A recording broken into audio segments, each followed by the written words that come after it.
Hi guys, and welcome to the Lowland League Catch-Up. It is myself, RampantFM, and Mozza again. Hiya, how you doing? Good. We will be joined by Michael Park a wee bit later to discuss Selkirk's resignation from the league. But let's get straight into the weekend's matches, Mozza. Yeah, let's do it, as always. I'll let you take the lead. Whitehill Welfare, 3-0 over Dalbeattie, their first win in the league. Goals coming from Greg Meikle, Kyle Mitchell and Liam McIntosh. We obviously spoke about the struggles that Whitehill had to begin with, obviously losing their manager. But yeah, fantastic win over Dalbeattie, quite sort of comprehensive as well. We do actually have an interview with the Whitehill Welfare first team coach Jimmy Ray on their first win before we sort of go into further detail. So Jimmy, we've just beaten Dalbeattie Star 3-0, picking up our first win in the league this season. What's your thoughts on the game and how the boys performed and on the result? Well, it was really important to get 3 points first and foremost, and to be fair, we've been a little bit unlucky on a couple of games earlier this season when our performances didn't really get the points. But the guys worked their socks off today. Defensively, we were really sound. Guys did fantastically well. And we broke in numbers, and we had real pace on the park, which was always going to be a real threat. And scored some good goals. Probably the only thing we could have done was maybe have scored a few more, because we had certainly plenty of chances, and sometimes decision making in the final third wasn't maybe the best, and that could possibly be improved. We're delighted to get 3 points, and a clean sheet was important. Guys are all buzzing and looking forward to the next game now. And also it must be a bit pleasing when 2 boys have come off the bench and scored as well. Yeah, so we gave them the instructions of what we wanted them to do, and they've come on and done their job. Both scored goals. Really pleased for them, but much more pleased for the team in general. They've worked really hard this week. Had a really poor performance on Tuesday.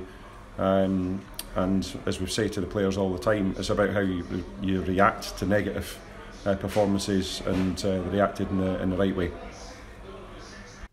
Obviously, Jimmy Ray's happy with the 3 points there. We did hear from obviously Scott Lucas in the previous episode. They had a sort of tough time against East Kilbride, but they did feel that they can sort of push on their season now, and they've obviously come away with a fantastic win over Dalbeattie. Yeah, I'm delighted for them, to be honest, because what I've said in the first couple of podcasts we did here, that they're a great, well-run community club. Like, just an old school, you'll always made to feel welcome. It's got a social club inside. It's just a great little setup they've got. And they've not had a great time, let's be honest, over the past couple of years. In terms of on the pitch, it's not been fantastic for them. But obviously, it's not just a win, it's a 3-0 win. It's pretty comprehensive. So it's really good to see them kicking on, especially with Gary Small kind of leaving early in the season. That could have set them in a downward spiral very, very easily. But it looks like they've totally galvanised and pushed on, which is great to see.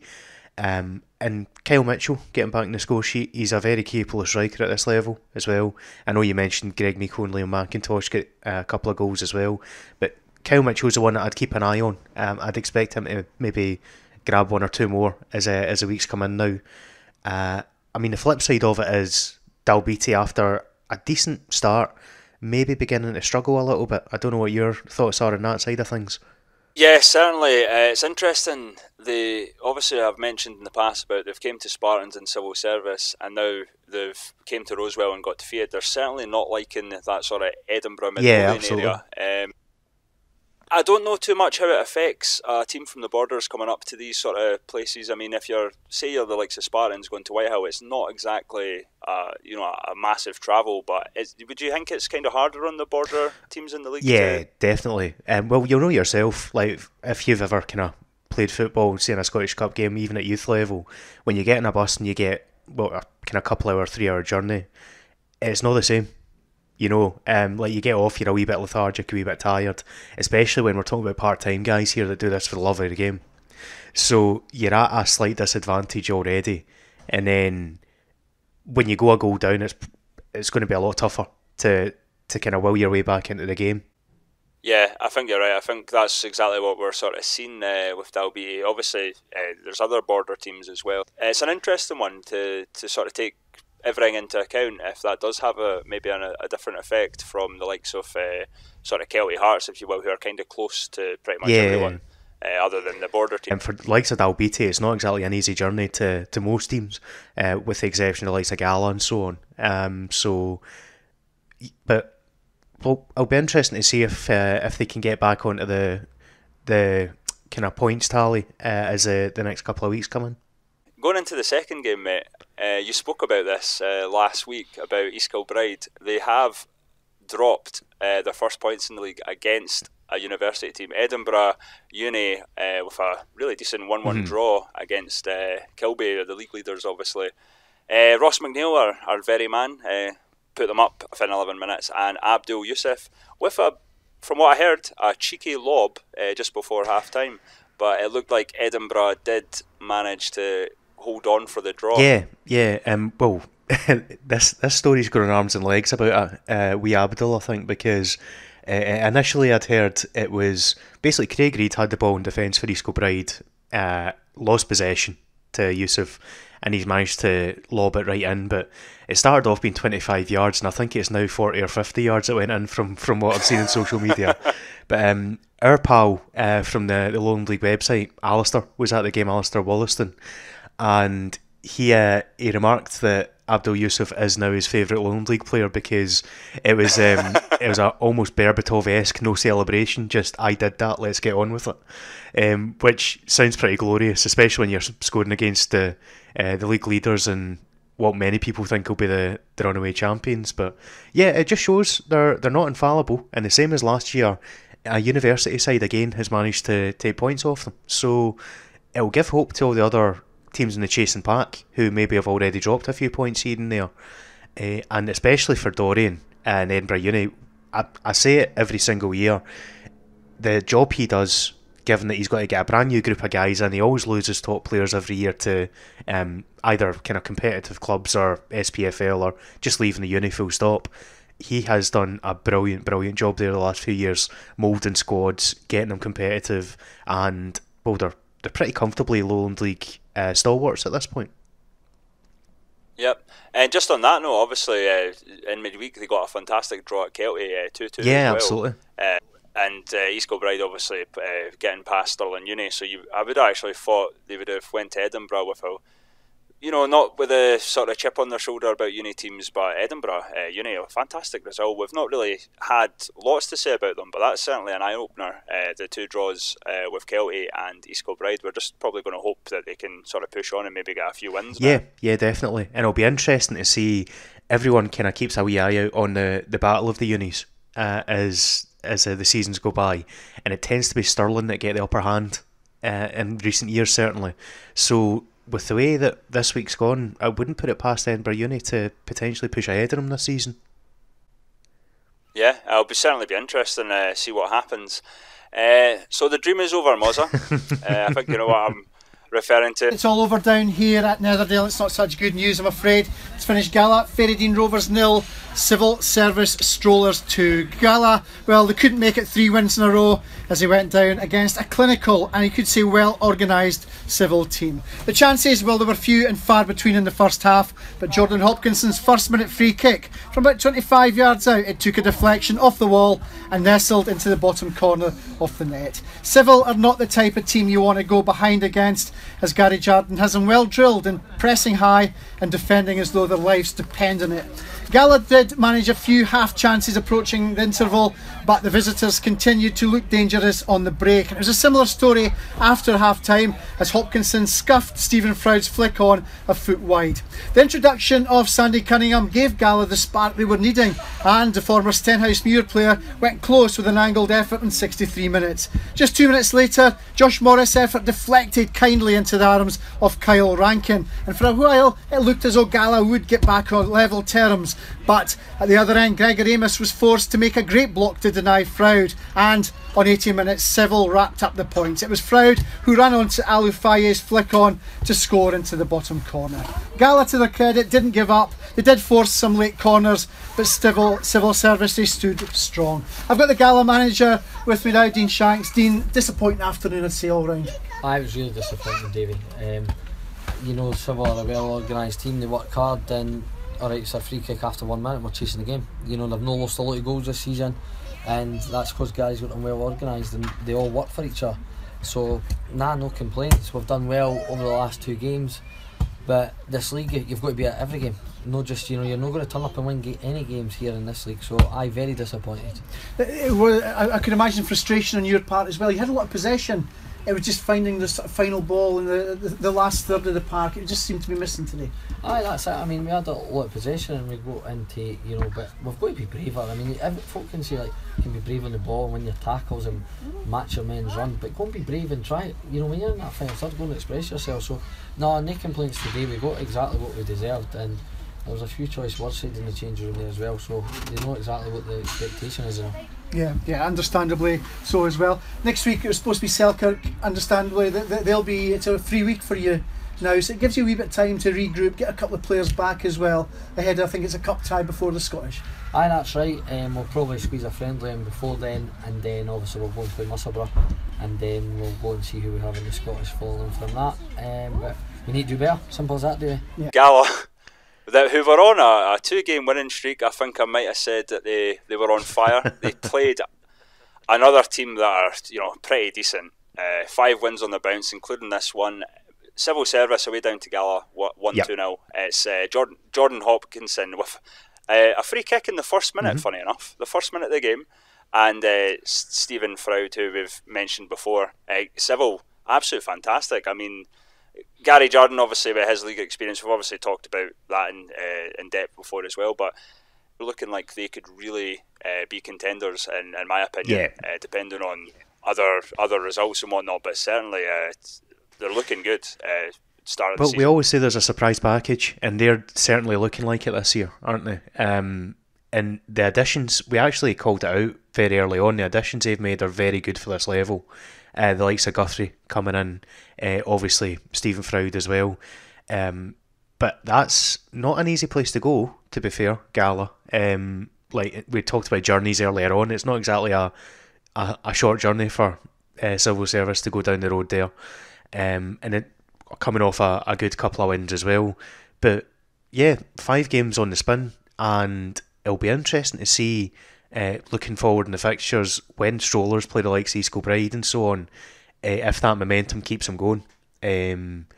Because at this point, they're looking pretty genuine contenders if they can keep things going. And like the first, I'm going to steal this phrase from, I can't remember who put it on Twitter, but it was a daisy cutter from Hopkinson in the first minute, an old school just gliding right across the pitch into the net, and obviously they managed to seal the one with Froud. But yeah, they're not particularly blowing teams away, but they're just doing what they need to do, and that's all it takes at this level. That's what I was actually going to comment on too. It's usually like the sort of 1 or 2 nils that they get, which is from what I've read, it seems like they're quite a compact team. They don't give a lot away get a lot of goals, but they certainly don't give a lot away either. It's like they're just getting their wins, and that's that. But I tell you what, it's like what you said. It'll be interesting when they come up with the likes of East Kilbride or a Spartans to see what sort of level they'll be at this season. And that's no disrespect to other teams, but obviously when you're playing one of the sort of Spartans or East Kilbride, that's really where you'll see what level that they're at. Sort of absolutely, compared to other teams. Okay. Speaking of Spartans, another fantastic away win against Gretna. Jack Smith, 26 minutes. Blair Tomey and Craig Stevenson all within the first half, and apparently Craig Stevenson's goal was might be one of the early contenders for goal of the season. A fantastic overhead kick, and pretty much to end the game, Jamie Dishington on 66 minutes, 4-0 win for Spartans. Another team, obviously champions last season, but looking good again. And just to note, actually, we talked about the goal scorers there. Another clean sheet for Blair Carswell as well. So Spartans are looking very, very solid in the last few games, I would say. Definitely, and they're still as strong as they were last season defensively. Like you say, another clean sheet picked up for Blair. That was their big strength. And we've just talked about civil service winning games 1-0, 2-0. That's exactly what Spartans did last season. And they just ground it out all the way to the end. This season it looks like they're adding a few more goals to their tally. They're kind of dominating teams a little bit more. Jack Smith getting on the score sheet again is obviously helping with that. But Jamie Dishington, from what I've heard, he was man of the match, and he's a guy that I really liked the look of last season. He's just a creative force, basically. Like when he's got the ball at his feet, chances are the ball's going to go through to somebody, or he's going to have a pop and test the keeper. He's a very good midfielder, especially at this level. He's probably got what it takes to give it a go at higher levels as well. So it's all good for Spartans just now. The flip side of that being Gretna are now struggling a wee bit as well for picking up 3 points. But their time will come. They'll get their chances. And they did have a big turnover in their squad over the summer. And there is decent talent in there. So you'd imagine that they will eventually kind of find their comfort zone. I don't expect to see Gretna down the bottom of the league, put it that way. Yeah, I mean, as I say, Spartans are probably one of the tougher teams in the league. And just on Jamie Dishington, obviously I mentioned he came from the Spartans Academy, and it's fantastic to see them basically produce a player like him who does seem to have a lot of talent about him. It's still at a very young age as well. So, for Gretna, I think when you get into a wee bit of a slump, it is kind of tougher to pick up wins. But again, similar to yourself, I don't think they'll go winless for like a long time or whatever. I think they will sort of pick themselves up. But Spartans, a tough task. So East Stirlingshire and Edusport picked up a 2-1 win there. Andy Rogers getting the penalty sort of early on, and Edusport replying with what I heard was a decent free kick, and Liam Coogan's getting the winner for Edusport. It's a decent win for Edusport. It's a very good result.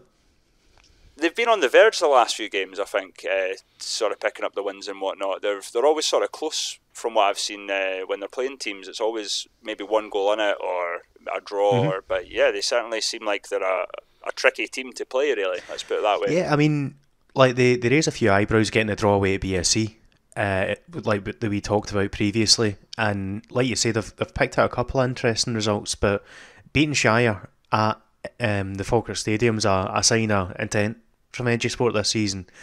And bear in mind, this was Shire's first game without the management team.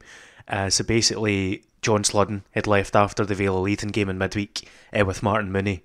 And it was Del Ure and Andy Rogers looking after things, the two experienced heads in that team. And it started off all right for them, but then Edusport did it the hard way. And there was video going about Liam Coogan's winning goal, which was a really smart finish. So it's a cracking result for them. Like they didn't get the result against Colts midweek, but it obviously shows you it was only a 3-2 loss they got against the Colts, so they're competing in every single game they play. Yeah, I mean, Colts. Well, we've discussed Colts quite a lot actually. It's a bit of a weird one that we're not going to discuss them too much in today's episode, because obviously they've not really played this week as such due to certain things, obviously, but certain, because they would have played Selkirk, obviously, but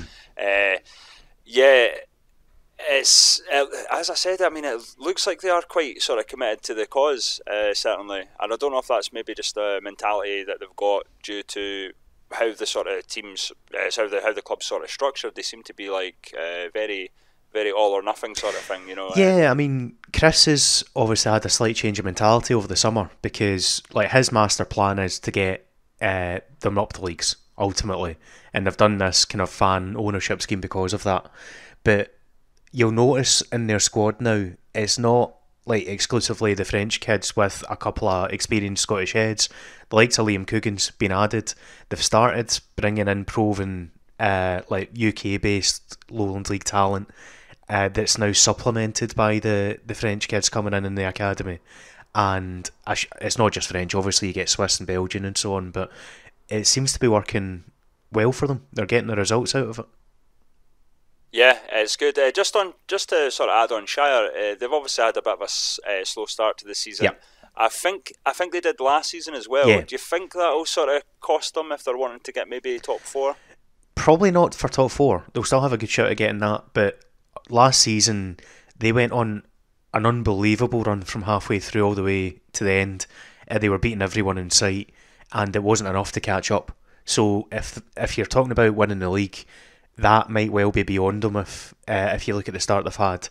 And that's the thing, when you've only got a 30-game season, you can't afford to go 5 or 6 games and not picking up the points, because when you've got teams like East Kilbride and like Civil Service that are sweeping all before them, teams like Kelty and BSC that can beat anyone on their day, it's a tough ask to go on a bad run and then come back from it. Yeah, agreed, mate. And obviously, if you want to sort of comment on the next one, mate. Yeah, so BSC back to winning ways, and as always, didn't do it the easy way. So went to Forth Bank, University of Stirling 2, BSC 3, and at half time it was 3-1 BSC, and it was all looking reasonably comfortable. I wouldn't say sewn up, because obviously it was a flurry of goals at the very start, put it that way. All 4 goals in the first half hour. Declan Hughes getting BSC on the way, and then Big Ross McMillan got his goal now that he's come back, the heart of defence. And when we went to the Kelty game, I said he makes a massive difference to that BSC defence, and he's just an old school team leader. Basically, he's just so assured at the back. At this level, it doesn't matter, he's lost a bit of pace now that he's older, and I'm sure he won't mind me saying it, but he's confident and assured, and he's experienced, he knows what he's doing, basically. Having said that, I've always sung Chris Geddes' praises on here, and again, Stirling didn't give up. They got the goal 10 minutes left through Robbie McGill, and made it a really tough finish. But BSC got what they needed in the end, the 3 points in the bag, and we'll see if the team can basically go on a run from here, because that's ultimately what they need to do if they want to get back into the swing of things. Yeah, definitely. I'm a wee bit gutted. I think it's maybe because they were away from home, but we don't have a Stephen Swift reaction today. It would have been great to obviously hear him on a win. We've kind of maybe been a bit of a jinx to him the last couple of weeks, but yeah, I'm sure he's happy with getting a win after a few games. Yeah, I mean, it's the inconsistency that's been winding him up from what we've heard, which is, you can completely understand it. Like, when you've got a team that you feel is capable of challenging for the title, and you're dropping points here and there just from silly mistakes, it must be the worst thing in the world as a gaffer. But I tell you what, I'll make sure I grab him the next home game that there's 3 points on the board, and we'll get some happy thoughts from him to balance it out. Yeah, that would be much appreciated. I was like, I was thinking, if this keeps going on, he'll probably never want to give us his opinion on that. Yeah, but no, it's good to BSC picking up. Obviously, one of the teams to be up there. I think. Apart from maybe there's probably 3 exceptions. Maybe Kilby, Spartans, and Civil Service have done well. Every other sort of team's taking points off each other. It's a really competitive league, like you say. Yeah, it'll be interesting. I keep saying that word during this podcast. I'll probably get slated for it, but I'll buy you a thesaurus for next week. Yeah, please do, because I said that to someone on Twitter, because they actually used the word interested too, and I'm like, well, interestingly enough, I use the word interested quite a lot too, so I need a thesaurus, mate. Fascinating. I don't know if I could get away with you saying the word. No, let's not go too far. Yeah, one last game, Vila Leafin. We're on a 2-match winning run, kind of similar to Gala, and Kelty Hearts went away down there and basically dominated the game and won 4-0. Murray Carstairs, Stuart Cargill again, and Stephen Husband and Matty Gay getting the goals. From what I've read, much a dominant Kelty Hearts performance. It sounds like they just got rolling, and when they get rolling with the team they've got, they're very, very hard to stop. Cargill again, he always seems to score these days, doesn't he? He's always in the score sheet. And Matty Gay, to be fair to him, is chipping in with plenty of plenty of goals and assists from the looks of things as well. But I don't think there's too much we can say about this. Kelty did what they needed to do. They played as well as they could, and when that happens, they're very tough to stop. Just unfortunately for Vale of Leithen that they were on the receiving end this time. But they've shown enough, I think, that they're improved from last season. So it's certainly not all doom and gloom for them. If I was a Leithen supporter, I'd be reasonably confident of them being safe this season, put it that way. Yeah, and just to touch on Matty Gay, obviously before the sort of BSC Kelty game that we both attended, I think I discussed with you, I wasn't really sure if Matty Gay would be up front, because he pretty much started the first few games, which is great, just coming straight into the squad just this season. So it's really good making that for him to make that step up. Obviously, the likes of Scott Dial and Stuart Cargill are probably like the first sort of choice strikers, but Matty Gay certainly has been a threat coming on, and when he does get starts as well. So it's good for him to have that. Yep, and Big Errol Douglas officially being a centre back again as well, and seemingly doing very well at it. Yep, definitely. I was going to say it'll be interesting, but I should stop saying that. Right, in terms of banter this week, I said this would be a common segment.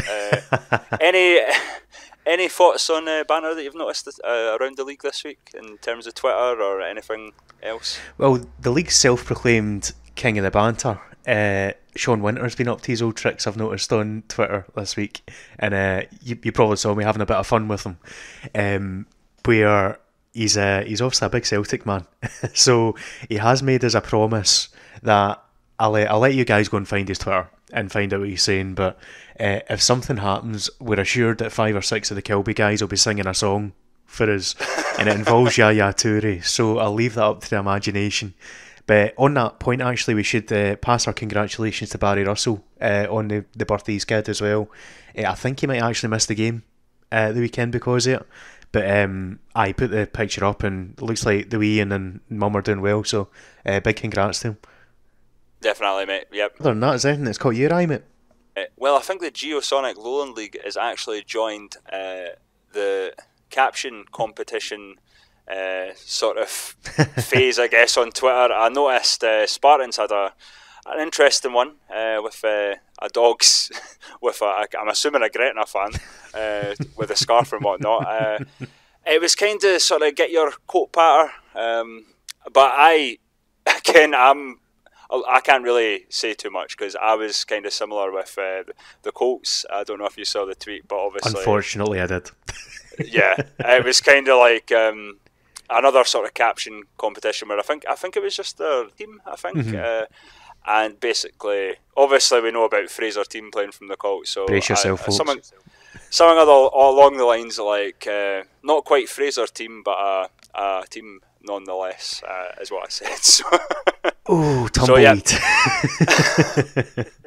So yeah, me and the Spartans Twitter guys, not the best of par this week, I don't think.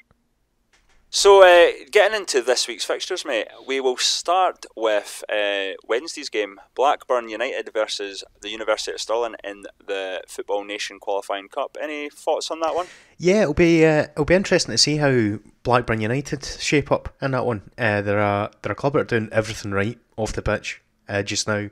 Jumped over from the East Juniors into the East of Scotland League for this season with the group of teams that came into the pyramid, and they're doing all sorts. They've got their under-20 team in the Lowland and East of Scotland League as well. They're encouraging the community to get right behind them. They've even got a mascot. So I'll let you guys go and find that on their Twitter. It'll bring back memories of a certain notorious mascot from Paisley, shall we say. But on the pitch, certainly it'll be interesting to see how they shape up with Stirling Uni. As we've said, a really decent team at this level. It'll be a good kind of barometer for them to see if they're on the right track. Yeah, I was a bit worried when you mentioned the mascot there because I thought you were going to say it was like Partick Thistles. When you said P, I was like, surely not Partick Thistle. I'm not sure if was it Kingsley or the Paisley Panda. I'm not sure which of them would be worse. So getting into your Geosonic Lowland League's weekend games, we'll start with Civil Service at the BSC.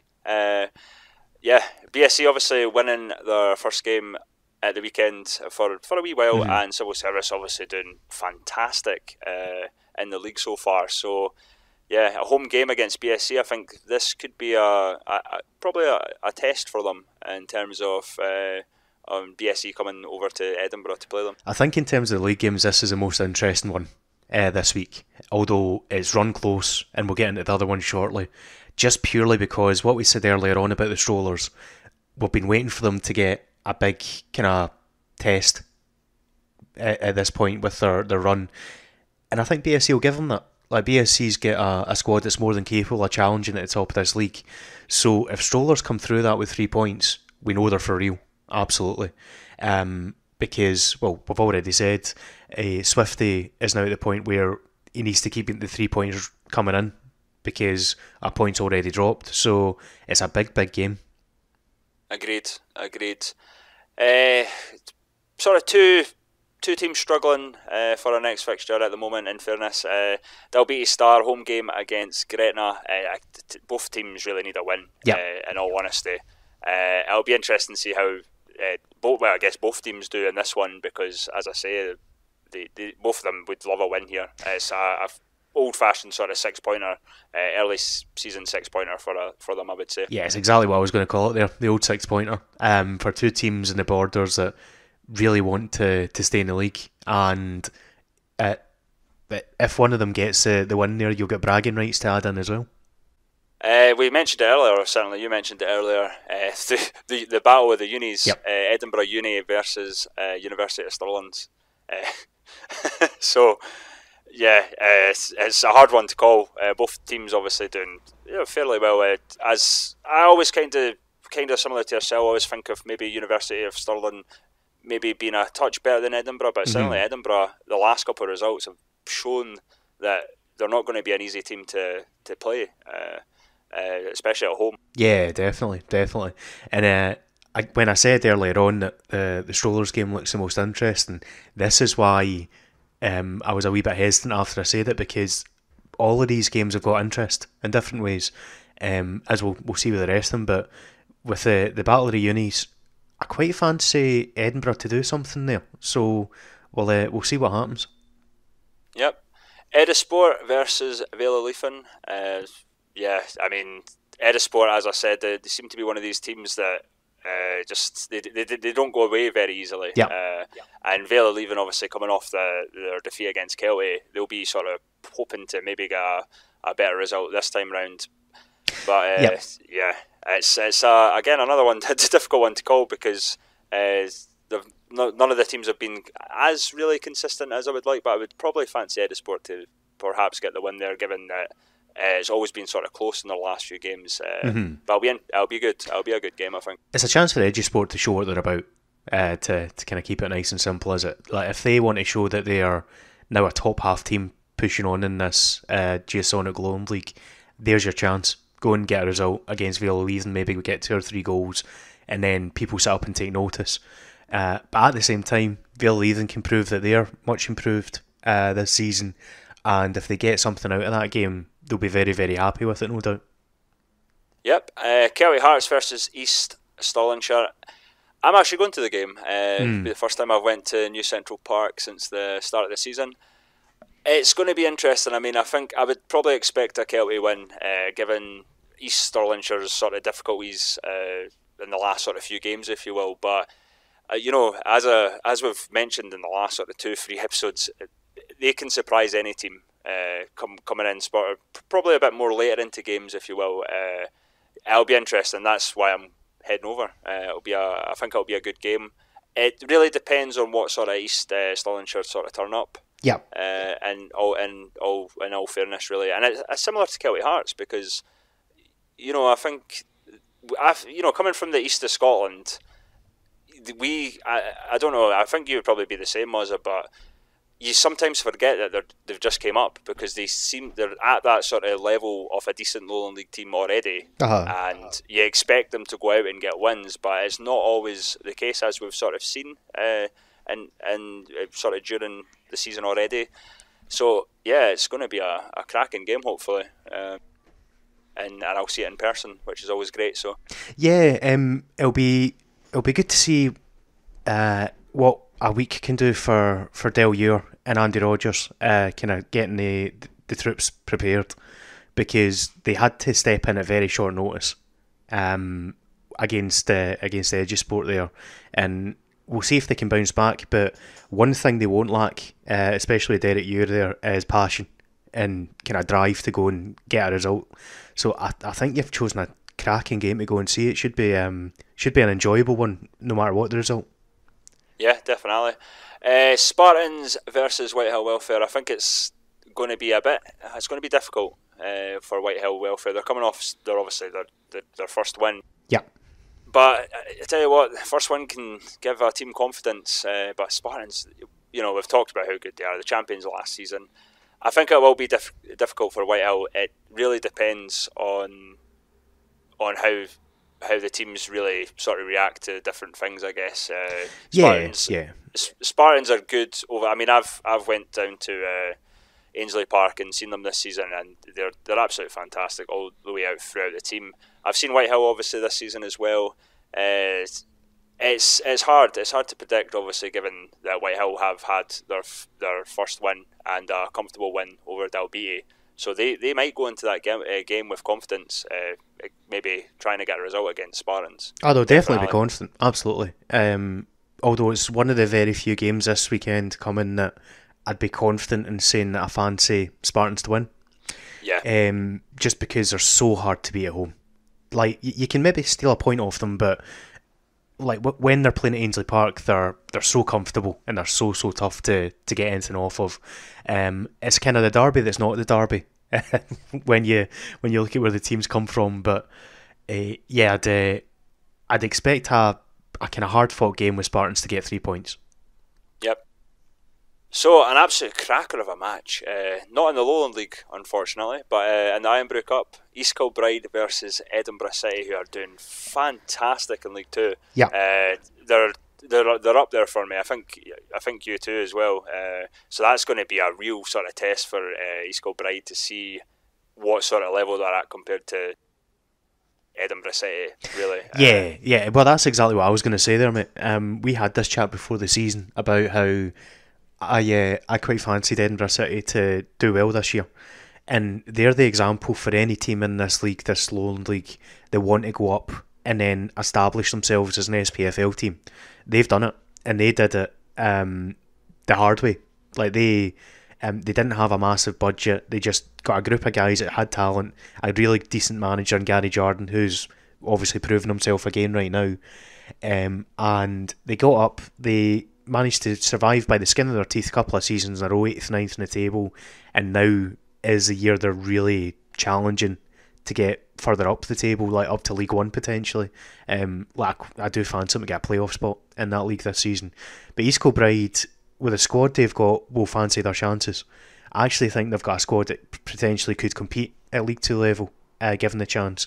So, yeah, whatever happens there, again, it's a result to look out for, to see where they are in their development. And if they can get a result in that game, then it just shows you they've got all the chances in the world to potentially win the league, go up and win the playoff as well. Yeah, agreed.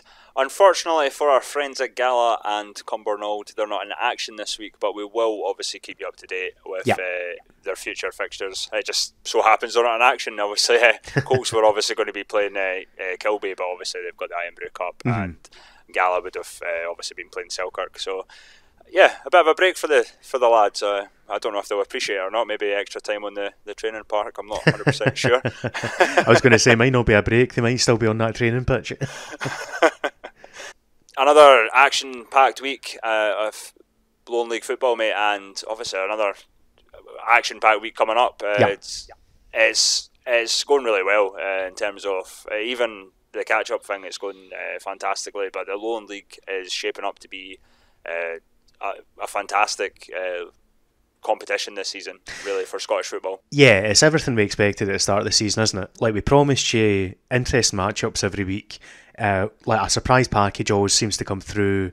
There'll be battles at the top and the bottom of the league, and there's plenty of not just stories on the pitch, but off the pitch and good banter and so on as well.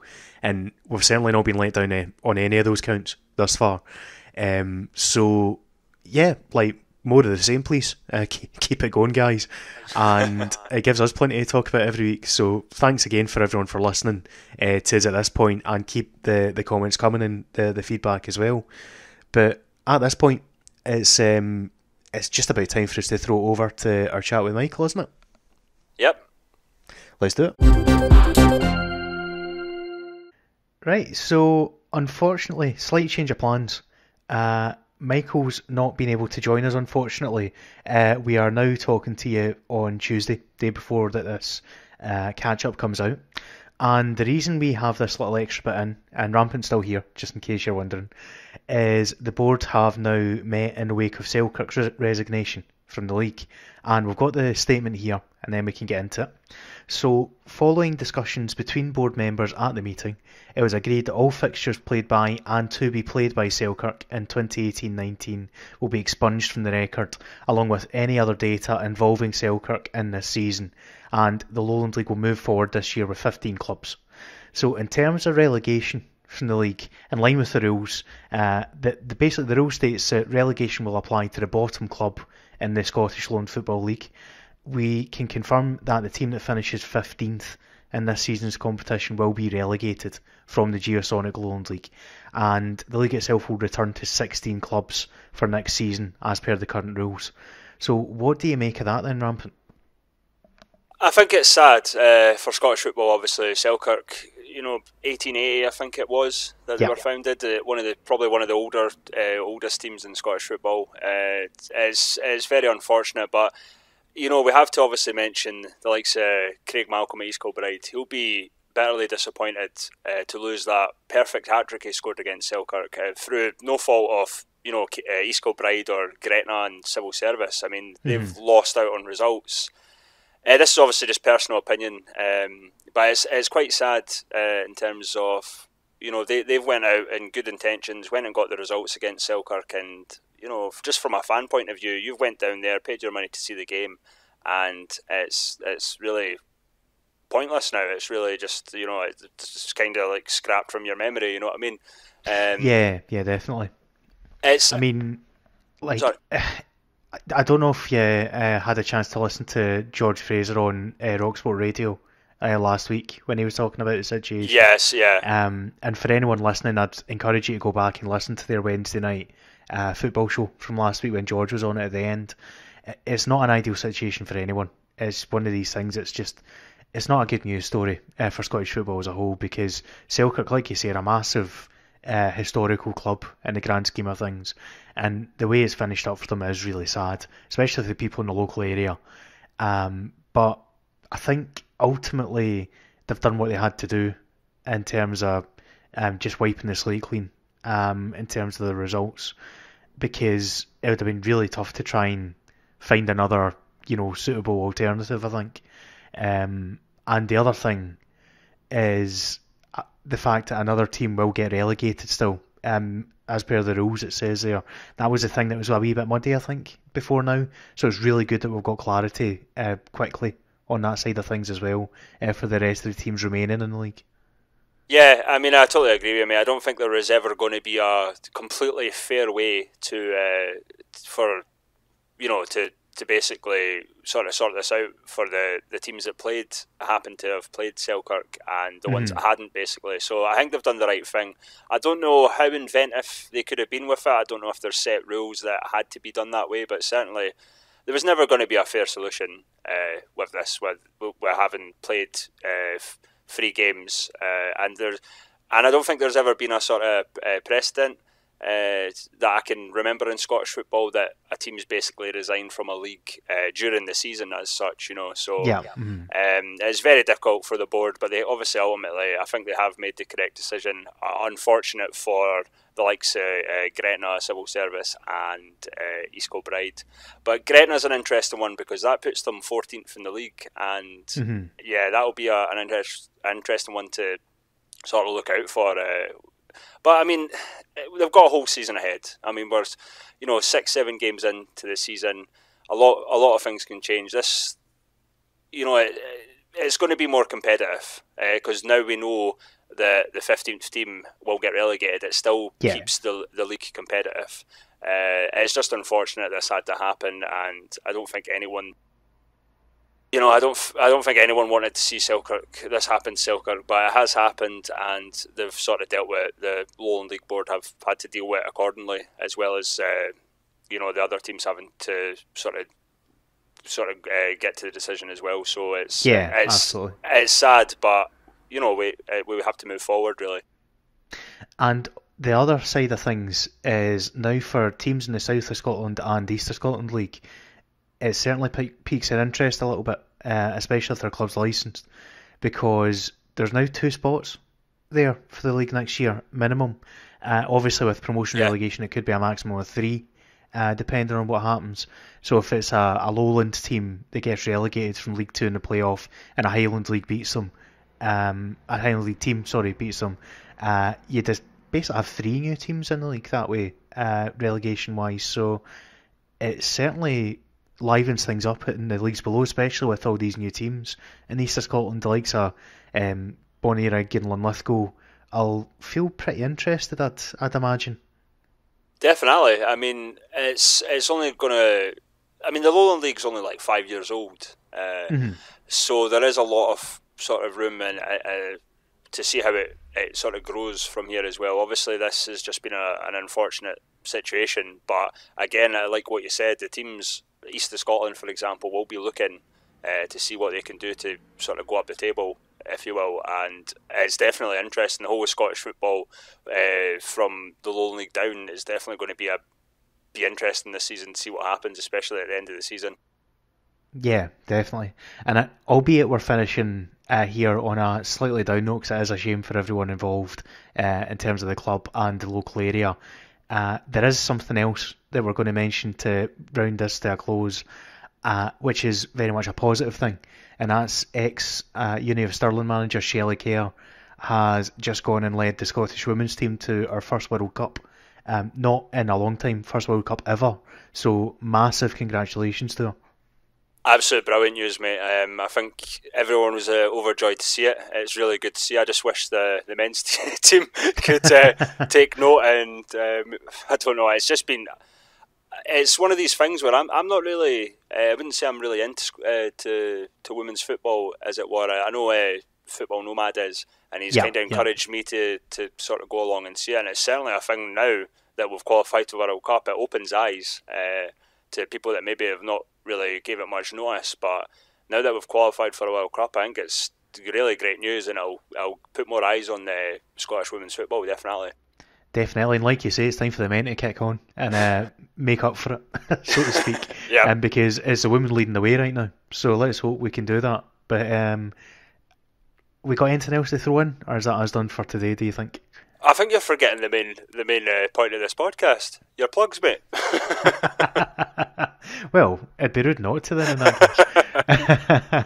So, as always, on Twitter you'll find me at Mozza Plays with 2 Z's in there, and you'll find everything from there, be it links to the Twitch channel where I do live streaming, that kind of thing. Basically, Twitter's your one-stop shop. And for yourself, mate? Same, on Twitter, RampantFM, and you will get my link to YouTube on that as well. So, yeah, good. Right, till next weekend. Yep, till next weekend, mate. So that brings an end to episode 5 of the Lowland League Catch-Up. Myself and Mozza enjoy doing these every week. It's an absolute pleasure to talk about the Lowland League, and it's fantastic that the clubs, managers, players and fans are all getting involved. We obviously want to thank George Fraser and Michael Park, who unfortunately was a wee bit busy tonight, but I'm sure we'll get him on one of the future episodes. Just on that note, obviously, make sure you're following official SLFL on Twitter, and get yourself to the Scottish Lowland League website, slfl.co.uk. There's a fantastic story with Chris Milligan, the civil service strollers player. He's basically talking about his recovery from a career-threatening injury. It's just a fantastic read, basically. So just keep yourself up to date through these means. We just want to thank all the guys of the media team who do the roundup and the previews, as well as everyone that's involved in the clubs on a voluntary basis, so the guys that do the Twitter, and it's basically a team effort, and we do really appreciate everyone that is involved with the team. It's a fantastic league, and I'm very, very privileged to be involved with it. Unfortunately, we probably will not be getting that Yaya Toure song from the Kilby squad, but actually a wee bit of missed banter. Get yourself over to Spartans Twitter, you will see Stephen McDonald singing some Oasis.